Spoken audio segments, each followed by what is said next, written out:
رضا الحق صاحب، حکومت کی مدت اقتدار جو تھی، یعنی ان کا ٹنیور جو ہے وہ ختم ہونے کو تھا، اور اگلے الیکشن جو تھے وہ قریب تھے. ان حالات میں، ایسے وقت میں حکومت کے خلاف جو ہے اس طرح کی تحریک عدم اعتماد لے کے آنا اپوزیشن کی طرف سے، کیا ملک و قوم کے مفاد میں ہے؟ بسم اللہ الرحمن الرحیم. بہت شکریہ وسیم صاحب. دیکھیے گا ابھی آپ جمہوریت کا حسن جو ہے وہ بہت نکھر کر اور کھل کے ہمارے سامنے آئے گا. یہ تحریک عدم اعتماد تو جمع ہو گئی ہے، ریکویزیشن ہو گئی ہے، اور اگلے آپ 2-3 ہفتوں کے دوران جب تک کہ یہ پورا پروسیس کمپلیٹ نہیں ہو جاتا، جسے کہا جاتا ہے نا عام زبان میں، چاہے ہمارے صحافی حضرات ہوں، چاہے پولیٹیشنز ہوں، سیاستدان ہوں، چاہے وہ دوسرے لوگ ہوں جو کہ مغربی جمہوری نظام اور خاص طور پہ پارلیمانی مغربی جمہوری نظام جو ہے نا اس کے قصیدے پڑھتے رہتے ہیں ہر وقت، ان کے نزدیک یہ جمہوریت کا حسن ہے، اور وہ جمہوریت کا حسن ہمیں نکھر کے آتا ہوا سامنے نظر آئے گا. اب اس میں کیا کیا چیزیں یعنی یہ جو مچھلی منڈی بنی ہوئی ہے یہ جمہوریت جی میں اسی کے اوپر عرض کرنے لگا ہوں. خرید و فروخت جو ہے اس کی منڈی لگے گی. اچھا، اب اس میں کوئی استثناء نہیں ہوگا یا کوئی خاص چیز نہیں ہوگی، کوئی سیپریشن نہیں ہوگی کہ حکومت کی طرف سے ہو رہا ہے، اپوزیشن کی طرف سے ہو رہا ہے. اپنے تمام وسائل اور جتنی بھی ان کے پاس صلاحیتیں ہیں وہ تمام استعمال کریں گے، اور جو کہ بکنا چاہ رہے ہوں گے وہ پھر انتظار کریں گے. بولی کتنی بڑی لگتی ہے، ان کا سونا ہوگا. بلیک میلنگ کی جائے گی یہاں پہ، سیاسی بلیک میلنگ جو بھی ذرائع ہم نے پچھلے کچھ عرصے میں دیکھا کہ بلیک میلنگ میں تمام پارٹیاں کس طرح سے یوز کرتی ہیں بلا استثناء کہ وہ حکومت میں ہیں یا اپوزیشن میں ہیں. وعدے وعید کیے جائیں گے ایک دوسرے کے ساتھ، اتنی سیٹیں دی جائیں گی، اتنی وزارتیں دی جائیں گی، یا یہ کہ آگے ہماری حکومت آتی ہے تمہیں وزیر اعظم یا وزیر اعلیٰ بنا دیا جائے گا. بہت سارے ایسے وعدے وعید بھی سامنے آئیں گے. سیاسی رشوت بھی دی جائے گی. فلور کراسنگ کی جائے گی، جیسا کہ یوپیک صاحب فرما رہے تھے کہ یہ جو 14ویں ترمیم ہے اس کے بعد تو وہ فلور کراسنگ کو بند کرنے کی کوشش کی گئی، لیکن آئین کو کون پوچھتا ہے ایسے معاملات میں؟ اب دیکھیے نا آئین کے اندر لوپ ہولز کیسے ہوتے ہیں کہ عدم اعتماد میں فلور کراسنگ کر کے ووٹ دے دیں، ووٹ کاؤنٹ ہو جائے گا، ڈی سیٹ بعد میں کیا جائے یا نہ کیا جائے، یعنی لوپ ہولز درمیان میں آ جاتے ہیں. ہارس ٹریڈنگ جو ہے وہ بھی پھر بے لگام ہارس ٹریڈنگ جو ہے نا وہ کی جائے گی. وہ لوگ جو کہ 2014 میں دھرنا بھی دے رہے تھے کنٹینر کے اوپر، یہ کہ حکومت جو ہے اس وقت کی وہ کرپشن میں بھی انوالوڈ ہے اور انہوں نے دھاندلی بھی کی ہے، اور پھر یہ کہ ان کا پورا ایک جو تاریخ ہے پوری پارٹی کا، پی ٹی آئی کی بات کر رہا ہوں، کہ وہ جسٹس ہونا چاہیے، یعنی انصاف ہونا چاہیے، یہ جو کرپشن ہے اس کے خاتمے کے لیے کام کریں گے، ملک میں گڈ گورننس کے لیے کام کریں گے، پھر یہ کہ ریاست مدینہ بنانے کی طرف لے کے جائیں گے ملک کو. اب وہ نہیں ہو پایا، اور ایسا نہیں لگتا کہ جیسا کہ 3.5 سال میں نہیں ہو پایا تو اگلے 1.5 سال میں بھی ہو پائے. تو بہرحال ان کا ایک اپنا سٹینڈ ہوگا، اپنا ایک بیانیہ ہوگا، وہ سامنے لے کے آئیں گے. دوسری طرف ان لوگوں کو دیکھیں گے جن میں سے کچھ جو ہے وہ دوسرے کے گلے میں رسی ڈال کے کھینچ رہے تھے، اور کچھ ایسے ہیں جو کہ دوسروں کے پیٹ پھاڑ رہے تھے. وہ مل کر ایک ہی میز پہ بیٹھے ہوں گے، شیر و شکر ہوں گے، ایک ہی میز پہ بیٹھے ہوں گے. اور کچھ وہ جو کہ مذہبی سیاسی جماعتوں سے تعلق رکھتے ہیں، وہ بھی سب چیزوں کو چھوڑ کے جمہوریت کو ہی اپنا قبلہ بنا لیں گے، اور اس کے لیے وہ ہر حد کراس کرنے کے لیے تیار ہو جائیں گے. اچھا، یہ تو ایک جنرل عمومی تبصرہ ہے اس پوری بات کے اوپر. ہم نے یہ دیکھا ہے کہ پاکستان کا جہاں تک تعلق ہے ایز اے سیکورٹی اسٹیٹ، یوبیک صاحب بھی ابھی فرما رہے تھے، دیکھیے ابھی حال ہی میں ہمیں دہشت گردی کی ایک نئی لہر کا سامنا کرنا پڑا ہے. اور وہ دہشت گردی کی جو نئی لہر ہے وہ ایک تو بلوچستان کی طرف سے ہمیں صاف نظر آئی، اور وہ جو کہ علیحدگی پسند ہیں بلوچستان میں ان کی طرف سے.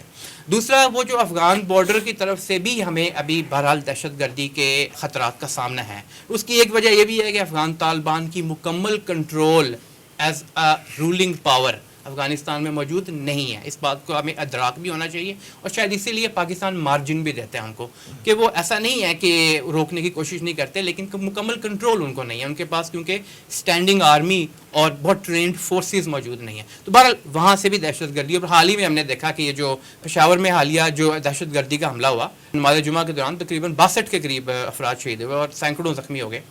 تو کہنے کا مطلب یہ کہ ایک سیکورٹی اسٹیٹ کے اندر یہ جو اندرونی انتشار، خاص طور پہ سیاسی اور معاشی انتشار، وہ کسی صورت میں بھی مفاد میں نہیں ہوتا.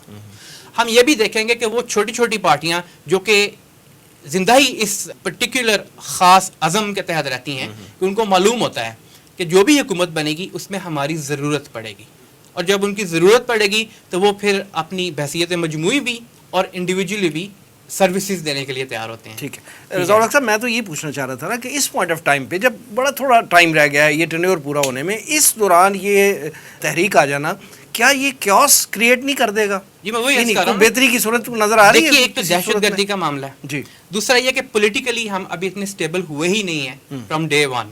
کہا تو یہی جاتا ہے کہ پاکستان کو اسٹیبل بھی اور میچور بھی نہیں ہوئے، اور میچور کہا یہی جاتا ہے کہ اسٹیبل اور میچور نہیں ہوئے. لیکن ہمیں مشرف دور کے بعد سے تقریباً 12 یا اس سے زیادہ سال جو ہیں وہ ان انٹرپٹیڈ جمہوریت کے مل چکے ہیں، کوئی فرق نہیں آیا. اس کا مطلب ہے میچور ہونا چاہتے ہی نہیں ہیں. نمبر 3، ہمارے جو ریجنل معاملات اور بین الاقوامی معاملات ہیں، خاص طور پہ یہ روس یوکرین تنازع کو سامنے رکھیں اگر ہم، اور اس کے پس منظر میں جو امریکہ کی طرف سے یورپین یونین کی طرف سے ہمارے پر پریشر ہے، اور پھر یہ کہ اس کے اندر وہ نہ صرف یہ کہ اکنامک سینکشنز کو استعمال کریں گے، بلکہ وہ اور بھی ذرائع جو ان کے پاس ہوتے ہیں جس میں وہ کوورٹ ان کے آپریشنز ہوتے ہیں، 5th جنریشن وار وغیرہ بھی یوز کرتے ہیں. تو بہرحال ملک کے لیے، قوم کے لیے کسی بھی صورت میں اس وقت عدم اعتماد کا آ جانا، اور یہ عدم اعتماد کا آ جانا ٹھیک ہے، ایک جمہوریت جو پارلیمانی جمہوری نظام ہے اس کے اندر ایک جائز راستہ ہے. لیکن یہ ہے کہ 1.5 سال جب آپ کہتے ہیں کہ ایک حکومت کو اپنا ٹینیور پورا کر دینا چاہیے، اور عام طور پہ ہمیں تمام سیاسی پارٹیوں اور رہنماؤں کی طرف سے یہی بات سامنے آتی ہے ان کے کہ جو الٹیمیٹ اکاؤنٹیبلٹی ہے وہ پھر عوام کی عدالت میں جا کے ہوگی. یعنی جب ٹینیور پورا کریں گے پھر دوبارہ الیکشنز میں جائیں گے، تو پھر کیا بہتر نہیں کہ ان کو اپنا ٹینیور پورا کر دینے دیں؟ جی بالکل، تاکہ وہ الیکشنز میں چلے جائیں. اگر مزید نااہلی ان سے ہو جاتی ہے تو پھر یہ ہے کہ راستہ ہی بند ہو جائے گا مکمل طور پہ. اس وقت لے کے آنا میرا نہیں خیال کسی بھی صورت میں ملک یا قوم کے مفاد میں ہو سکتا ہے. جہاں تک ملک اور قوم اور دین کے حوالے سے اصل مفاد کی بات ہے تو تنظیم اسلامی ہم تو اس پورے نظام کے قائل ہی نہیں ہیں. ہمارے نزدیک تو اصل نظام وہ ہے جو کہ خلافت راشدہ کے منہج کے اوپر چلتے ہوئے، یعنی وہ طریقہ کار جو ہمیں ایک بتایا گیا ہے کہ اللہ کا نظام، اللہ کا دین جو ہے وہ یہاں پہ نافذ کرنا ہے، غالب کرنا ہے اس قوم کے اندر. اچھا، اس کے لیے ہم پہلے بھی یہ بحث کر چکے ہیں کہ پارلیمانی نظام کی بجائے صدارتی نظام زیادہ بہتر ہے، زیادہ مناسب ہے. خیر وہ کسی اور دن کے لیے بحث ہے. لیکن اس پورے نظام کے اندر رہتے ہوئے اگر ہم دیکھیں، اس کی ہسٹری دیکھیں، اس وقت کیا ہو رہا ہے، فیوچر کے اندر جو خدشات ہیں، بظاہر یہ ملک و قوم کے مفاد میں کسی صورت میں دکھائی نہیں دیتا. وسیم صاحب، ایک تو میں رضا الحق صاحب کی بات کو تھوڑا سا بڑھاؤں گا کہ دیکھیے تنظیم اسلامی کا اصل تعلق، اصل معاملہ، یہ تمام پروگرام، یہ تمام جو کچھ بھی ہم سے ہو پا رہا ہے، اگرچہ بڑی کوتاہیاں ہیں، بڑی کمی ہیں، لیکن جو کچھ بھی ہم کر رہے ہیں اصلاً اس کا تعلق جو ہے پہلے اسلام سے پھر پاکستان سے ہے. کہ اسلام کے حوالے سے وہ ڈاکٹر صاحب اللہ تعالیٰ ان کی مغفرت فرمائے، ڈاکٹر اسرار احمد رحمۃ اللہ علیہ، وہ فرمایا کرتے تھے جہاں تک یہ سیاسی معاملات ہیں، جہاں تک ان حکومتوں کے آنے اور بدلنے کا اس نظام کے تحت معاملہ ہے، ہمیں کوئی فرق نہیں پڑتا، گو آمد خر رفت، خر آمد گو رفت. یعنی گائے آ جائے، گدھا چلا جائے، یہ وغیرہ، یا گدھا آ جائے، گاؤ چلی جائے، ہمیں اس سے کوئی فرق نہیں پڑتا. میں سمجھتا ہوں تنظیم اسلامی اب بھی وہی کھڑی ہے. اس لحاظ سے ہمیں کوئی فرق نہیں پڑتا اسے کوئی آتا ہے یا کون جاتا ہے. ہماری دو ہی، ہماری بلکہ ایک لحاظ سے تو ایک ہی ہماری تو ہے، وہ یہ اسلام اور پاکستان، اور ان کو بلکہ ایک کر لیں. اسلام آئے گا، پاکستان خود بخود انشاءاللہ مستحکم اور مضبوط ہوگا.